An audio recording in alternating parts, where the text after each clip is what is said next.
Carta aos Romanos, capítulo 3, versos de 1 a 8. Há um dito popular que reza o seguinte: contra fatos não há argumentos. Isso significa dizer, meus queridos irmãos, que diante de certas verdades, ou diante de uma verdade que é atestada pelos seus fatos, por mais que ela seja contestada, ela sempre vai prevalecer.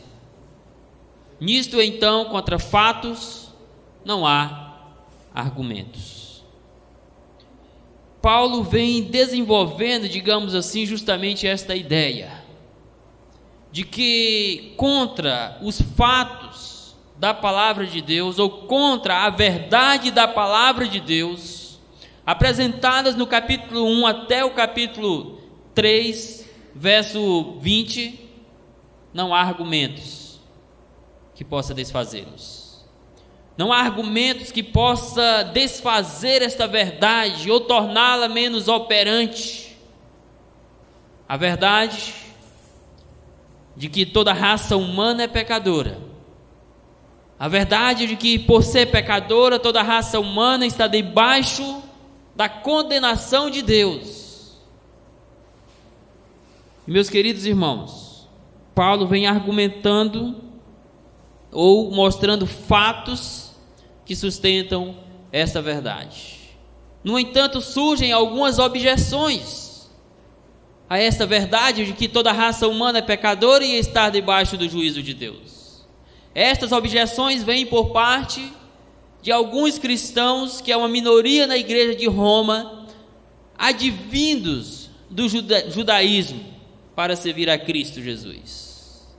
Influenciado ainda pela mentalidade judaica, eles tinham uma concepção errada ainda, eles conservavam um entendimento não tão sólido a respeito de si mesmos, a respeito das boas novas do Evangelho.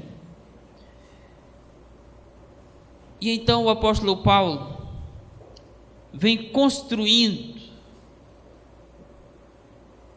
e demonstrando por meio de fatos o argumento de que todos são pecadores e estão debaixo do juízo de Deus, inclusive os próprios judeus.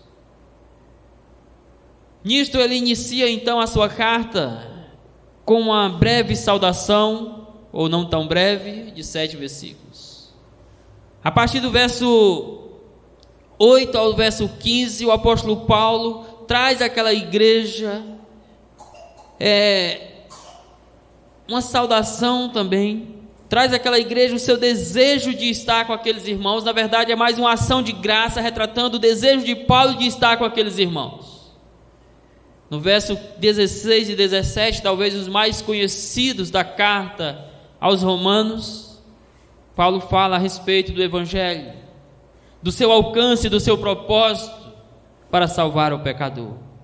E nisso ele define o Evangelho como sendo o poder de Deus para salvar todo aquele que nele crê. Primeiro o judeu, mas também o grego, porque ambos são pecadores. A partir daí, meus queridos, verso 18 em diante do capítulo 1 até o capítulo 3, verso 20, o argumento paulino será provar para aqueles que contestam de que toda raça humana está debaixo do pecado e por isso está debaixo do juízo de Deus, porque merece o juízo de Deus. No resto do capítulo 1, Paulo faz isto, mostrando a pecaminosidade que está no coração do gentio, ou seja, daqueles que não são judeus. E ele traz, meus queridos irmãos, uma lista de pecados lá que é aterrorizante, que amedronta qualquer um de nós só em pensar em estar ao lado de pessoas que desenvolvem tais características. No entanto, tão logo olhamos para o nosso coração e percebemos que Paulo não está falando apenas de outros, Paulo está falando de nós também, porque o nosso coração também é pecaminoso. E no capítulo 2, Paulo vai mostrar aos judeus que eles também são pecadores. Certamente até o término do capítulo 1, os judeus estavam concordando com Paulo, balançando ou lendo ou ouvindo o apóstolo Paulo, fazendo gesto com a cabeça como que dizendo: Paulo, é isso mesmo. Esses gentios não prestam, eles são um lixo, eles são a escória da humanidade, eles são verdadeiramente pecadores, eles merecem estar diante do juízo de Deus. E certamente os judeus estavam dizendo: Paulo, você está certo. O problema é que aqueles judeus não estavam olhando para o seu próprio coração. Eles estavam de fato olhando para o pecado dos outros, mas não estavam olhando para os seus próprios pecados. Irmãos, nós não somos diferentes. Às vezes necessitamos olhar mais para o nosso próprio coração, porque esse coração que temos também é um coração pecaminoso. Então Paulo escreve o capítulo 2 com o propósito de mostrar aos judeus de que eles não escapam à verdade divina, de que toda a raça humana é pecadora e merece estar debaixo do juízo de Deus. E nisso então ele vai mostrar que aqueles judeus também se encontravam na mesma ou pertenciam à mesma situação dos gentios de serem pecadores. E nisto o capítulo 2 inicia dizendo: portanto, és indesculpável, ó homem que julgas quem quer que sejas, porque no que julgas a outro, a ti mesmo te condenas, pois praticas as próprias coisas que condenas. Paulo está dizendo: ó judeus, vocês são indesculpáveis, porque vocês estão julgando os gentios, mas na verdade vocês são tão pecadores quanto eles. E nisso, meus queridos irmãos, surgem algumas objeções por parte dos judeus, porque conforme Paulo vai ainda relatar no capítulo 2, os judeus tinham alguns privilégios diante de Deus, como por exemplo, o sinal da circuncisão como sinal de uma aliança de Deus. Eles tinham a lei de Deus escrita, as tábuas da lei, os 10 mandamentos, o Antigo Testamento. Mas diante de tudo isso, eles chegam para Paulo, no capítulo 3, ou na verdade, Paulo, como um bom escritor, como conhecedor da natureza humana, inspirado pelo Espírito Santo, percebendo algumas objeções que estavam no coração dos judeus, que certamente eles fariam, Paulo se antecipa a estas objeções e levanta-as, dando a elas as respostas conforme as Escrituras, no propósito de dizer aos judeus, ou de convencer os judeus: vocês são tão pecadores quanto os gentios, e se vocês são tão pecadores como são, vocês também merecem estar debaixo do juízo de Deus. Por isso, toda a raça humana é indesculpável diante deste juízo soberano que é o Senhor. Sendo assim, meus queridos irmãos, nós vamos ler o texto, Romanos capítulo 3, versos de 1 a 8, um texto que contém várias perguntas, que o apóstolo Paulo, como ele diz lá no verso 5, fala como homem, perguntas que ele levanta, porque ele sabia que como homem os judeus levantariam, e ele se antecipa a isto, para mostrar que de fato, contra fatos, não há argumentos, ou contra a verdade de que eles eram pecadores, não haveria contestações que pudessem desfazer essa verdade. Leia comigo o texto. Qual é, pois, a vantagem do judeu? Ou qual a utilidade da circuncisão? Muitas sob todos os aspectos, principalmente porque aos judeus foram confiados os oráculos de Deus. E daí? Se alguns não creram, a incredulidade deles virá desfazer a fidelidade de Deus? De maneira nenhuma. Seja Deus verdadeiro e mentiroso, todo homem, segundo está escrito, para seres justificado nas tuas palavras e venhas a vencer quando fores julgado. Mas, se a nossa injustiça traz a lume a justiça de Deus, que diremos? Porventura, será Deus injusto por aplicar a sua ira? Eu falo como homem, certo que não. Do contrário, como julgará Deus o mundo? E se por causa da minha mentira fica em relevo a verdade de Deus para a sua glória, por que sou ainda condenado como pecador? E por que não dizemos, como alguns caluniosamente afirmam que o fazemos? Pratiquemos males para que venham bens? A condenação destes é justa. Diante disto, nós vamos olhar para esse texto na seguinte perspectiva: que o julgamento do pecador será fundamentado em alguns atributos do caráter de Deus. O julgamento do pecador será fundamentado ou baseado em alguns atributos do caráter de Deus. E nesse texto cheio de objeções e respostas, mas riquíssimo em conteúdo, o apóstolo Paulo vai apresentar 3 atributos de Deus que estarão presentes no dia em que ele for julgar cada pecador. E estes atributos, meus queridos irmãos, serão mais do que suficientes para tornar justa a condenação destes pecadores, mostrando a eles que não haverá argumentos que possa livrá-los da ira de Deus.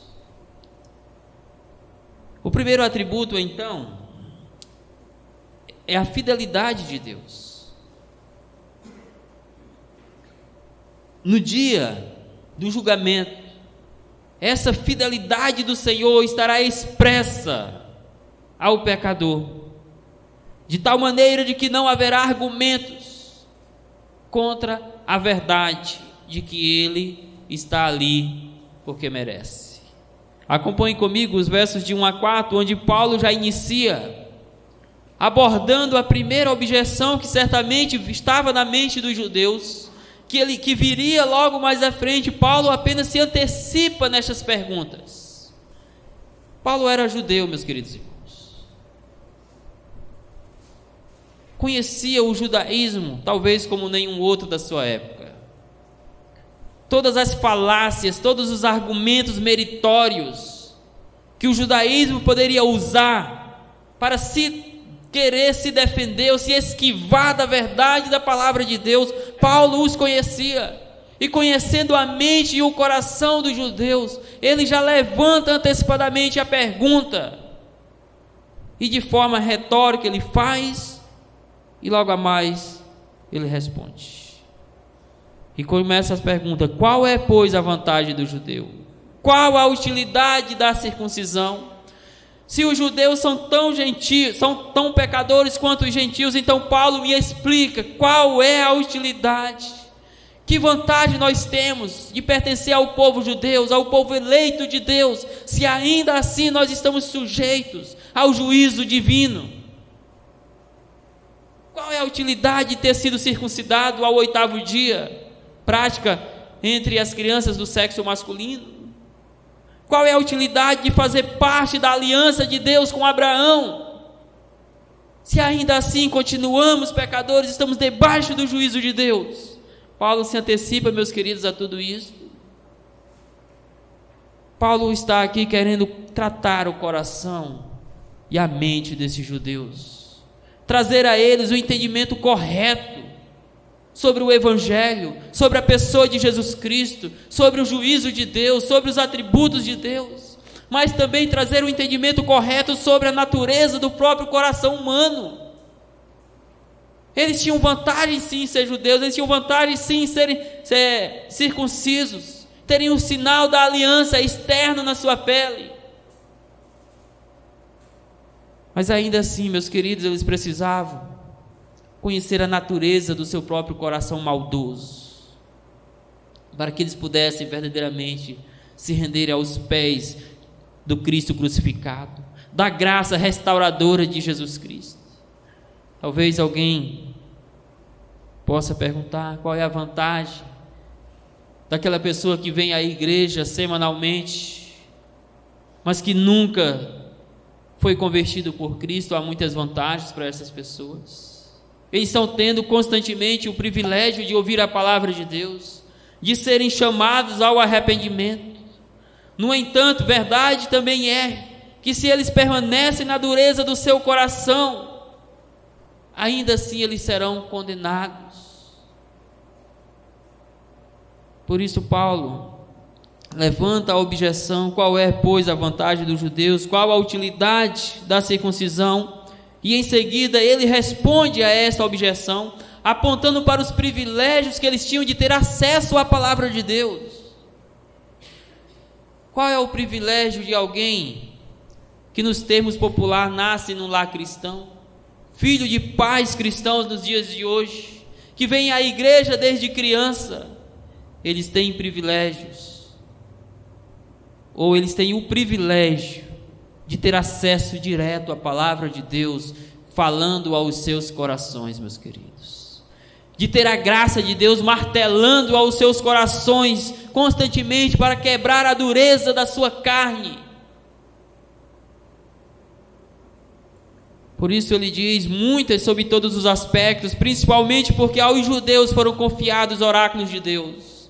Oráculos de Deus aqui, de forma geral, fala da revelação de Deus na sua palavra, ou nos termos, podemos dizer, refere-se à palavra de Deus, a tudo quanto está na palavra de Deus, as alianças, as promessas, a lei, ao Antigo Testamento de forma geral.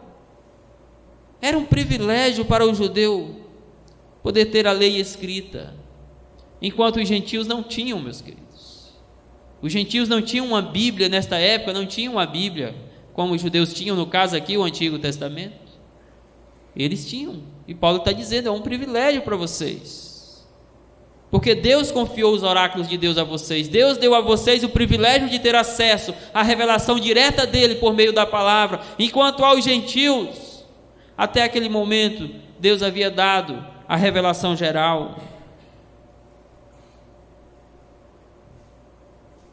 Vamos pensar em nossa situação nos dias de hoje. Quão privilegiado nós somos em ter um acesso direto à palavra de Deus. Pense em igrejas, em cristãos verdadeiros que estão sendo perseguidos nos dias de hoje e que não podem ter acesso à palavra de Deus, que não podem ter uma Bíblia em casa, que não podem ler a Escritura por conta de perseguições. Meus irmãos, pensem no privilégio que o Senhor nos dá, porque o Senhor confiou a nós hoje os oráculos da palavra de Deus. Depois o texto salienta a imutabilidade da fidelidade de Deus diante da incredulidade do homem. Versos 3 e 4, parte A, Paulo vai mostrar que ainda que o homem seja incrédulo e não creia na palavra de Deus ou nas promessas da palavra de Deus, Deus vai continuar sendo fiel e vai salvar aqueles que creem. Por isso o verso 3, e daí? Lembre que Paulo acabou de dizer para eles: olha, vocês têm um privilégio, vocês têm muitos privilégios, mas eu quero destacar o principal. A palavra de Deus foi confiada a vocês, vocês têm acesso direto às Escrituras, vocês conhecem a vontade de Deus porque vocês leem, vocês têm o conhecimento de Deus porque vocês têm a Bíblia. Mas aí vem uma outra pergunta: e daí? Eles estariam perguntando para Paulo: e daí, Paulo? Se nós temos oráculos de Deus, se nós temos as Escrituras, e daí? Porque Paulo, mesmo que nós tenhamos a palavra, se alguns não creram, a incredulidade deles virá a desfazer a fidelidade de Deus? A resposta é: de maneira alguma. A lógica do argumento é o seguinte: fato é que os judeus, ou os hebreus, são o povo da aliança, aliança feita, aliança abraâmica. No entanto, nem todo que é judeu é salvo, nem todo hebreu é verdadeiramente povo de Deus, porque entre estes há aqueles que se mantiveram incrédulos, que mesmo pertencendo à nação escolhida por Deus, continuaram a viver na dureza do seu coração. Então a pergunta agora é como que dizendo: mas Paulo, me diz o seguinte: se tendo este privilégio, mas sendo que muitos não creem nas promessas de Deus, mesmo sendo judeus, Deus vai continuar fiel, Paulo? A resposta de Paulo é sim, ele continua fiel. Porque a incredulidade do homem não vai desfazer a fidelidade de Deus, irmãos. Ele prometeu salvar todo aquele que crê e ele vai salvar. Não importa se na sua família todos são incrédulos, todos rejeitam a Cristo. Se você crê no Senhor Jesus, Deus vai te salvar, porque a salvação é individual, é responsabilidade de cada um de nós. E o Senhor demonstra a nós a sua fidelidade, salvando aqueles que creem na pessoa de Jesus. Assim como Ele também demonstra a sua fidelidade, mantendo a palavra dEle, de condenar, de lançar no inferno, de despejar toda a sua ira sobre aqueles que não creem em Jesus Cristo. Porque a infidelidade do homem, ou a incredulidade do homem, não vai desfazer o caráter da fidelidade de Deus. Porque Deus não é homem para que minta, porque Deus é fiel para cumprir a sua palavra, meus queridos irmãos. Por isso Paulo diz: de maneira nenhuma a incredulidade de uns vai desfazer a fidelidade de Deus em salvar a outros. Mas Paulo segue neste ponto ainda, mostrando que no juízo de Deus, a sua verdade vai prevalecer contra os argumentos do homem. Se é que vai haver argumentos, irmãos. Seja Deus verdadeiro e mentiroso todo homem, segundo está escrito, para seres justificado nas tuas palavras e venhas a vencer quando fores julgado. Isso significa dizer que sempre que a verdade de Deus estiver de um lado e o homem de outro lado, o que vai prevalecer é a verdade de Deus. O que vai prevalecer, meus queridos irmãos, é aquilo que Deus diz a respeito de nós e não aquilo que nós pensamos ou dizemos a respeito de nós mesmos. Quantas pessoas estão hoje vivendo no engano dos seus corações, na corrupção da sua carne? Naquele dia, o que vai prevalecer é a verdade de Deus, de que você é pecador, de que você está debaixo do juízo merecedor de Deus. E o homem vai se tornar apenas um mentiroso diante da verdade do Senhor. Por isso que tenha cuidado com o seu coração, porque ele é pecaminoso, ele é enganoso. O profeta Jeremias já nos adverte a respeito disso. O autor de Provérbios também já nos adverte sobre isso, dizendo que há caminhos que para o homem parecem de bem, mas que no final é caminho de morte. Que aos seus olhos pode parecer que é um caminho correto, é o caminho de vida, mas que no final de tudo está te levando para debaixo da ira de Deus, para o fogo do inferno. Nenhum pecador terá argumentos para desfazer a verdade de Deus, de que ele é pecador e que ele está sendo condenado de forma justa por não crer em Jesus Cristo, ou por ser pecador e não crer em Cristo.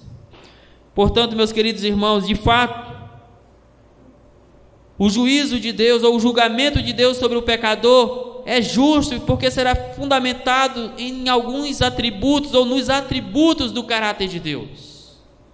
Um destes atributos que o texto aqui destaca é a sua fidelidade. Conforme a sua fidelidade, Deus vai julgar o pecador. O segundo atributo é a sua justiça. Versos de 5 a 6. Perceba que, inicialmente, a justiça de Deus aqui é demonstrada na justificação do pecador. Verso 5, parte A. Mas, se a nossa injustiça traz a lume a justiça de Deus, o que diremos?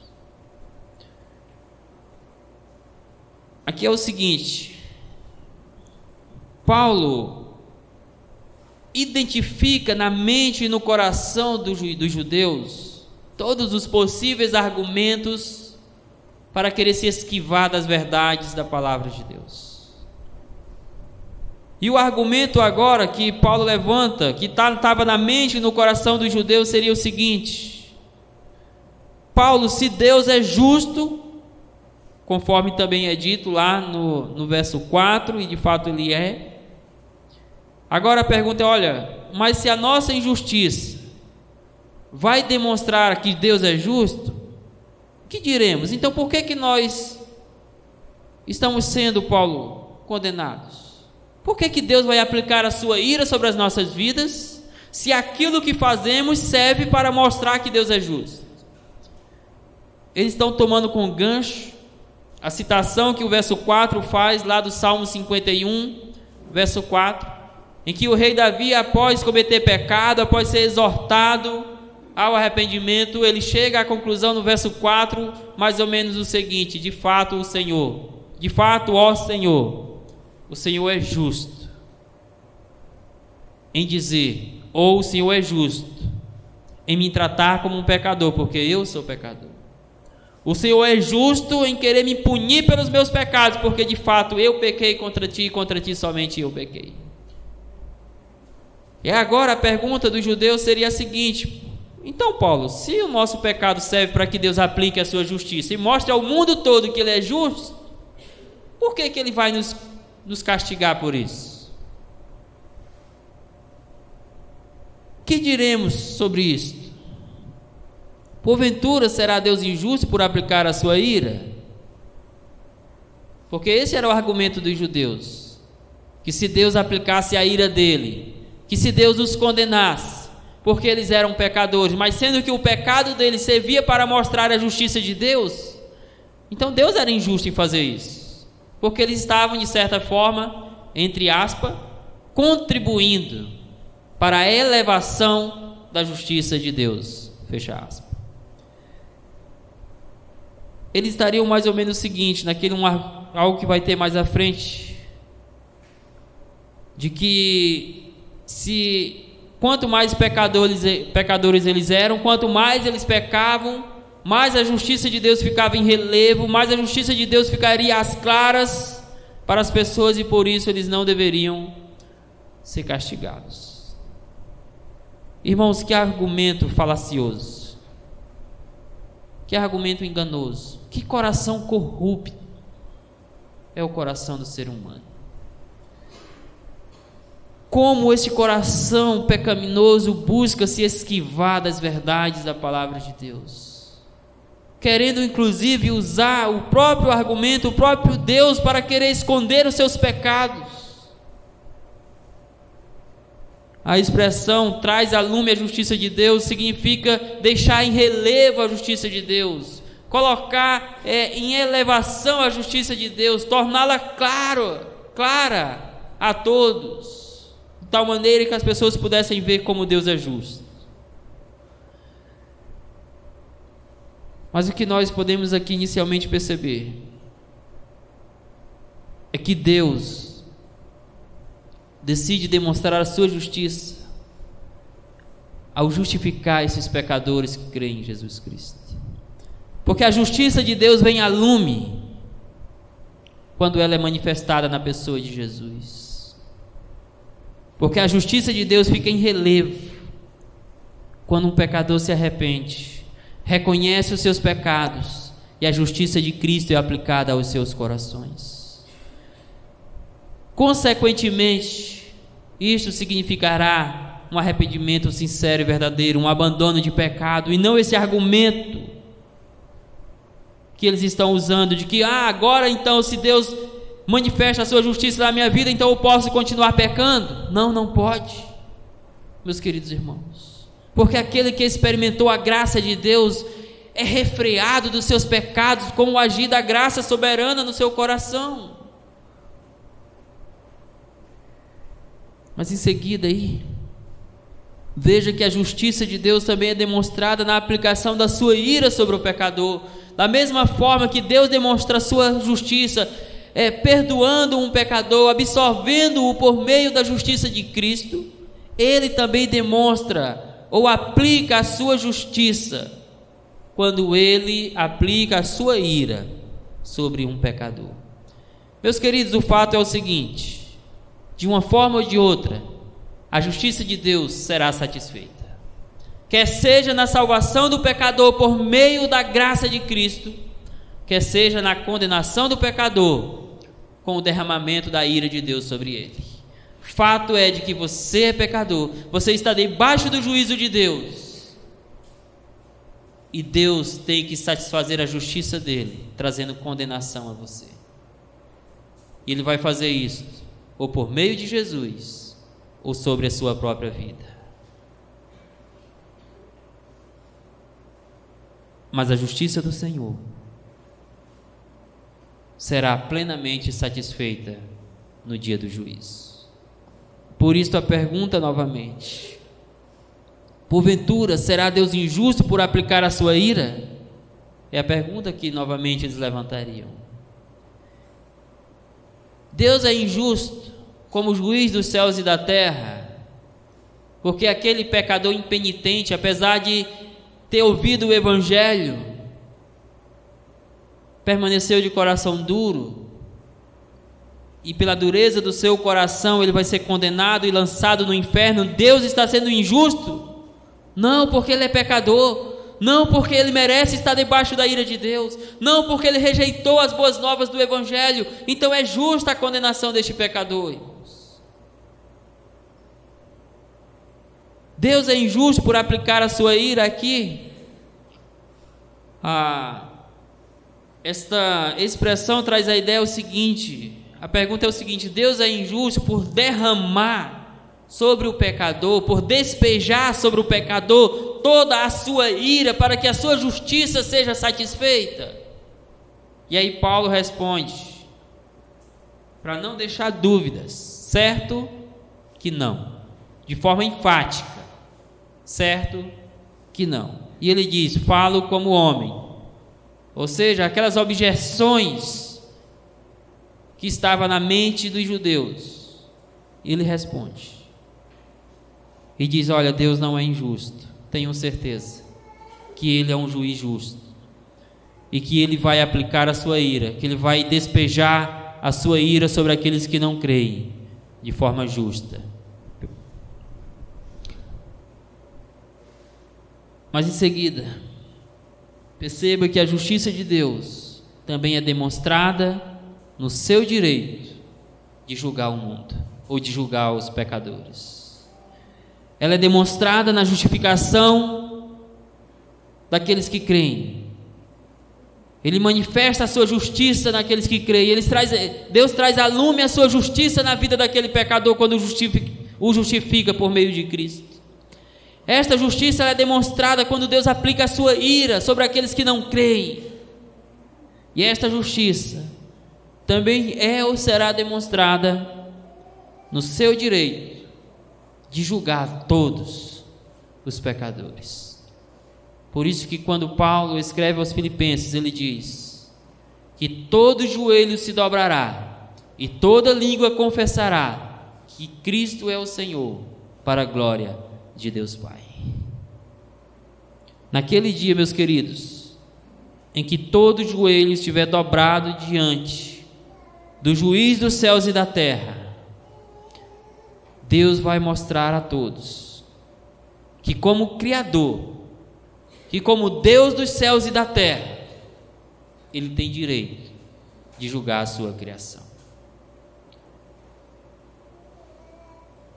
Por isso diz o verso 6 ainda: certo que não, do contrário, como julgará Deus o mundo?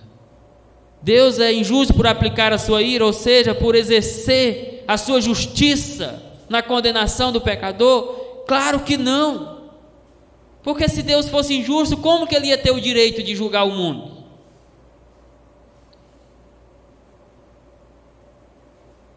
Este juiz, meus queridos, dos céus e da terra, vai julgar todas as coisas, baseado nesse seu caráter justo e no seu direito de julgar a sua criação.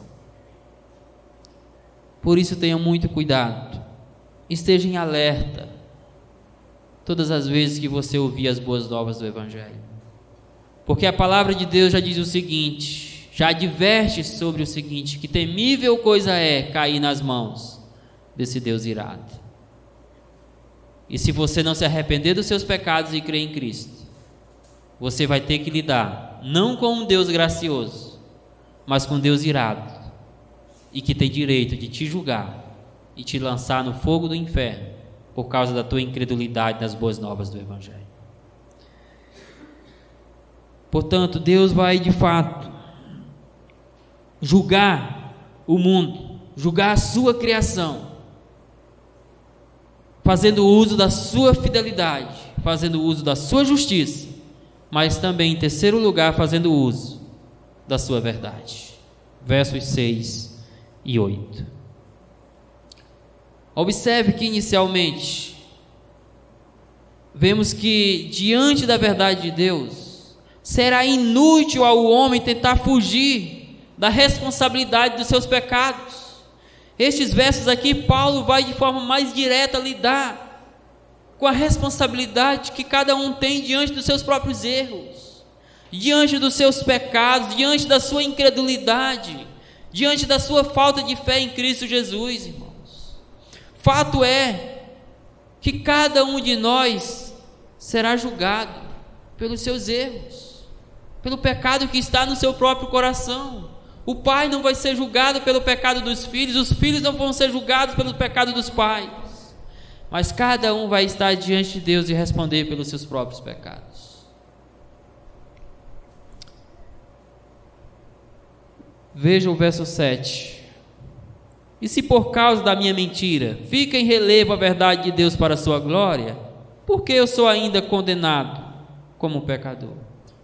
Veja que Paulo pressupõe este argumento na mente e no coração dos judeus, uma forma de querer se esquivar das responsabilidades dos seus pecados. Se eles não podem fugir desse caráter fiel de Deus, dessa justiça de Deus, agora eles tentam outro argumento, querendo se livrar da culpa. Na verdade, em outras palavras, eles estão dizendo: olha, se eu sou pecador, a culpa nem minha é. Por que eu vou ser condenado? Irmãos, isso está no coração do ser humano desde que o pecado entrou no mundo. O homem tentando fugir das responsabilidades dos seus erros. Foi assim lá no Jardim do Éden. Adão jogando a culpa para a mulher jogando a culpa na serpente, um jogando a culpa no outro. Foi assim. Foi assim logo mais à frente, quando Caim mata Abel e quer se esquivar das responsabilidades. Sou por acaso eu tutor do meu irmão? Pergunta Caim ao Senhor. Foi assim no decorrer da história, assim nos dias de hoje. Esse nosso coração pecaminoso está sempre querendo fugir da verdade de que nós somos pecadores e que cada um de nós é responsável pelo seu próprio pecado e vai responder por ele diante de Deus no tribunal divino. Nisto então a pergunta: e se por causa da minha mentira, ou seja, também aqui traz ideia por causa da minha injustiça, se por causa dos meus pecados fica em relevo, ou seja, fica em destaque a verdade de Deus? Perceba lá no verso 4 que diz que seja Deus verdadeiro e mentiroso todo homem. Então é isso aqui agora que eles querem então usar. Se o fato de eu ser pecador deixa em destaque a verdade de Deus para a glória de Deus, então Paulo me diz o porquê que eu vou ser condenado como pecador. Eu não sou responsável então pelos meus pecados, já que eles estão trazendo, deixando em relevo a verdade de Deus. Mas aí, meus queridos irmãos, a verdade continua de forma incontestável. Todos nós somos pecadores, e Paulo vai enfatizar isso mais à frente no capítulo 3. Todos são pecadores e destituídos estão da graça, da glória de Deus. Não tente fugir da responsabilidade dos seus pecados, não tente se esquivar diante da verdade de Deus, que está dizendo ao seu coração que você é pecador e necessita da fé em Jesus Cristo. Porque se você ficar se esquivando dessa responsabilidade, você vai ser empurrado diretamente para o juízo de Deus, para receber a ira do Senhor. Em seguida, veja que a verdade de Deus restringe a liberdade do pecador. E por que não dizemos, como alguns caluniosamente afirmam que o fazemos, pratiquemos males para que venham os bens? Veja agora o argumento que Paulo pressupõe que eles vão usar. E a pergunta então agora deles é o seguinte: Paulo, olha, se a nossa mentira, ou melhor, voltando lá ao verso 5, se a nossa injustiça traz à lume a justiça de Deus, se a nossa mentira deixa em relevo a verdade de Deus, então por que nós não fazemos como alguns aí estão afirmando e continuamos pecando? Para que nós continuemos a mostrar que Deus é justo. Por que nós não continuamos, Paulo, no pecado, para que toda vez que nós estivermos em pecado, Deus vai lá e manifesta a sua justiça e então o bem estará sendo feito? Pratiquemos males para que venham bens.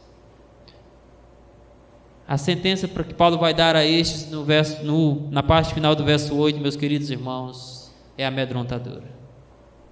Por que não fazer isso, irmãos? Por que alguém que conhece a Cristo Jesus, e Paulo está lidando aqui com a igreja, tá? Com os judeus que faziam parte da igreja de Roma, Paulo não está lidando com aqueles declaradamente incrédulos, Paulo está lidando com a igreja. E por que, meus queridos irmãos, que a igreja, ou que um crente salvo em Jesus Cristo, não pode fazer isso? Pecar, para que a graça de Deus abunde na sua vida. Porque a graça restringe a nossa liberdade de pecar. Porque a graça refreia as nossas ações pecaminosas, os nossos pensamentos, as nossas atitudes. Se você se diz conhecedor da graça de Deus, se você se diz conhecedor da verdade de Deus, mas se essa verdade de Deus não refreia o seu desejo de pecar, tenha muito cuidado. Tenha muito cuidado. Porque pode ser que você esteja tendo o privilégio de ter acesso direto à palavra de Deus nesses cultos, mas ainda continue na injustiça do teu coração. A graça ou a verdade restringe a nossa liberdade em pecar. Por fim, veja a resposta final do apóstolo Paulo a estes ditos cristãos que acham que podem, porque conhecem a verdade de Deus, continuar em pecado. Paulo diz o seguinte, que quem pensa desta forma, de quem pensa que por conhecer a verdade de Deus, porque Deus é justo, eles podem continuar pecando, Paulo diz o seguinte: a condenação destes é justa. Isso então nos mostra, meus queridos, que o pecador será justamente julgado e condenado por Deus, pensando naqueles pecadores que rejeitam as boas novas do Evangelho. Porque aqueles que aceitam as boas novas do Evangelho, sim, eles vão estar diante de Deus, seus joelhos vão se dobrar diante de Deus, sim, mas apenas para receber a oficialização da sua absolvição e ouvir: o vinde bendito de meu Pai para o reino eterno que está preparado desde antes da fundação do mundo. Enquanto outros estarão ali para a sua justa condenação. Meu querido, você é pecador, eu sou pecador, a raça humana é pecadora, e rejeitar a Cristo, continuar vivendo no pecado, é se colocar debaixo da justa condenação de Deus. Portanto, de fato, analisamos nesta noite, conforme o argumento de Paulo, por meio de perguntas e respostas, que o julgamento do pecador é justo e será fundamentado nos atributos do caráter de Deus. E destacamos 3 atributos, é claro que há muitos outros, mas em conformidade ao texto, 3 atributos de Deus que estarão presentes no julgamento de cada pecador: a sua fidelidade, em especial a sua fidelidade em salvar aqueles que creem, mas também em condenar aqueles que não creem; a sua justiça, em justificar aquele que crê, em aplicar a sua ira àquele que não crê, e no seu direito de julgar a sua criação. E em terceiro lugar nós vimos a sua verdade, irmãos. Deus é verdadeiro, e seja mentiroso todo homem quando estiver em oposição à verdade de Deus. E no dia do juízo, o que vai prevalecer não são os argumentos humanos, não são as boas ações, as boas obras, mas as verdades da palavra de Deus a respeito de cada um de nós. Eu queria finalizar deixando algumas aplicações para nós, à luz daquilo que estudamos nesta noite. A primeira aplicação é a seguinte: não negligencie, tá? E aí eu falo com você que está aqui nesta noite, que ainda não creu em Cristo. Falo a você que vem de lá cristão, que tem pais cristãos, que já ouviu o Evangelho por muitas e muitas vezes. Eu digo o seguinte: não negligencie o privilégio que Deus tem lhe dado de ouvir as boas novas da salvação, pois o mesmo Deus que promete salvação àqueles que creem também promete ou traz uma sentença condenatória aos que não creem. E aí eu digo o seguinte: Ele é fiel para cumprir aquilo que Ele fala. Então não negligencie a oportunidade que Deus está te dando de se arrepender dos teus pecados, de crer em Jesus Cristo, de olhar para a cruz do Calvário como as boas novas de salvação para a sua vida. Não negligencie este momento, este privilégio que Deus está te dando para olhar para a natureza pecaminosa do teu próprio coração, mas também para as boas novas da salvação, e você se arrepender, e você crer, e você caminhar com Jesus. Porque o Deus que promete salvação é o mesmo Deus que diz que se você não o aceitar a Cristo de todo o seu coração, você vai ser lançado no fogo do inferno para a justa condenação por causa dos seus pecados. E Deus, eu enfatizo, é fiel para cumprir aquilo que Ele fala. Saia daqui refletindo sobre isso. É bom que você ouça o Evangelho, isso é muito bom. Paulo chega a dizer aqui que esta é a principal vantagem para um pecador em relação àqueles que nunca ouviram o Evangelho: ter o privilégio de ouvir. Mas você também precisa crer em Jesus Cristo, porque senão a sua condenação será justa. Segunda aplicação: sendo Deus justo e nós pecadores, no dia do juízo a sua justiça precisará ser aplicada de qualquer forma, quer seja por meio de Cristo para aqueles que creem, quer seja por meio do derramamento da sua ira sobre aqueles que não creem. Mas o fato é, a verdade é, que no dia do juízo, a justiça de Deus será plenamente satisfeita, ou na salvação por meio de Cristo, ou no derramamento da sua ira, na condenação daqueles que não creem. A minha pergunta para você é o seguinte: de que maneira você quer conhecer a justiça de Deus? Por meio da ira dele, ou por meio da graça que lhe é trazida na pessoa de Jesus Cristo? Terceira aplicação, eu digo o seguinte: sendo Deus a expressão máxima da verdade, daquilo que é verdadeiro, nenhum pecador ficará isento do juízo de Deus, e nenhum argumento, se é que vai haver, o inocentará da condenação eterna, a não ser a sua fé em Jesus Cristo.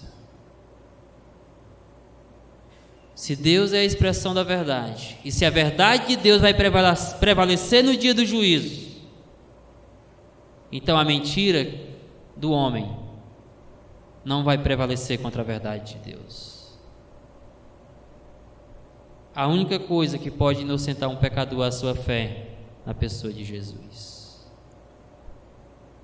Você tem privilégios de ouvir o Evangelho como está ouvindo nesta noite. Mas não queira estar diante de Deus para receber sobre você a ira justa do Senhor. Por isso, venha a Cristo Jesus. Só o Senhor Jesus pode te livrar da ira de Deus. Só Jesus Cristo pode te dar verdadeiramente a salvação, o perdão dos teus pecados. Tão somente reconheça que você é pecador. Tão somente reconheça que só há salvação em Jesus. E confesse-o sinceramente como o Senhor e Salvador da sua vida. Que você, amigo, amiga, que está aqui nesta noite, que teve o privilégio de mais uma vez ouvir o Evangelho, saia daqui refletindo sobre estas verdades. Mas eu preciso também trazer uma aplicação ao coração desta igreja. O apóstolo Paulo escreveu este texto, entre outros propósitos, mas creio eu também, para tratar a mente e o coração daqueles irmãos, que nutria um entendimento um pouco distorcido sobre si mesmos, sobre o Evangelho. Então Paulo escreve esse texto, e esse texto também tem o propósito de tratar a mente, tratar o coração e tratar a vida daqueles irmãos. O texto desta noite também é para tratar o nosso coração como cristãos. É para tratar, meus queridos irmãos, a nossa mente com o entendimento correto do Evangelho, com o entendimento correto do juízo de Deus, dos atributos de Deus, da ira de Deus, mas também da graça de Deus a nós pecadores que cremos em Jesus. É para tratar a nossa vida, as nossas atitudes, as nossas ações, porque é assim que a palavra de Deus age na vida do salvo. Trata a sua mente, trata do seu coração, mas também trata da sua vida. Eu queria dizer para os irmãos queridos o seguinte: diante disto, que o Senhor cuide, que o Senhor cure a sua mente, o seu coração, a sua vida, para que você possa fazer o seguinte: primeiro, viver em fidelidade constante a Deus, observando os preceitos santificadores da palavra de Deus para a sua vida. Nós somos privilegiados, porque não apenas temos a palavra, mas fomos chamados a crer no Deus dessa palavra. E hoje nós somos chamados a sermos fiéis ao Senhor, observando os preceitos santificadores da palavra de Deus. Preceitos, meus queridos irmãos, que vão santificar a nossa mente, que vão santificar o nosso coração, que vão santificar as nossas atitudes, as nossas ações. Digo ainda que precisamos viver na prática da justiça, renegando quaisquer pensamentos pecaminosos, atos pecaminosos, que venham colocar, meus queridos irmãos, em risco a credibilidade da justiça de Deus aplicada a nós por meio de Jesus. Que ninguém venha duvidar da nossa fé, que ninguém venha duvidar da justiça do nosso Deus por meio de qualquer ato ou pensamento injusto que venha estar presente em nós. Vamos viver na prática da justiça, vamos fazer tudo com equidade, conforme também nós chegamos a estudar hoje pela manhã. Por fim, eu digo a nós igreja, vamos viver guiados pelas verdades absolutas da palavra de Deus, confessando e abandonando o pecado, pois Deus conhece tudo o que somos, o que pensamos e o que fazemos. Quando o rei Davi foi confrontado diante da verdade de Deus, lá no Salmo 51, no verso 4, ele não teve outra coisa a dizer senão que Deus é verdadeiro e justo no seu falar e no seu julgar. que nós possamos viver em conformidade com a verdade que nos libertou. Que possamos confessar os nossos pecados. Talvez haja pecado no seu coração nessa noite que precisa ser confessado e abandonado, para que a sua mente seja curada, o seu coração seja curado também. Nunca, meus queridos irmãos, caiamos no engano de achar que Deus não conhece e sabe tudo quanto somos, pensamos e fazemos, e de que a verdade dele prevalece sobre todas as coisas. Que Deus nos abençoe para a glória dele. E aí, espero que você tenha gostado desse vídeo que você acabou de assistir. Não se esqueça de dar seu joinha, seu like, compartilhar esse vídeo e se inscrever no nosso canal e ativar o sininho.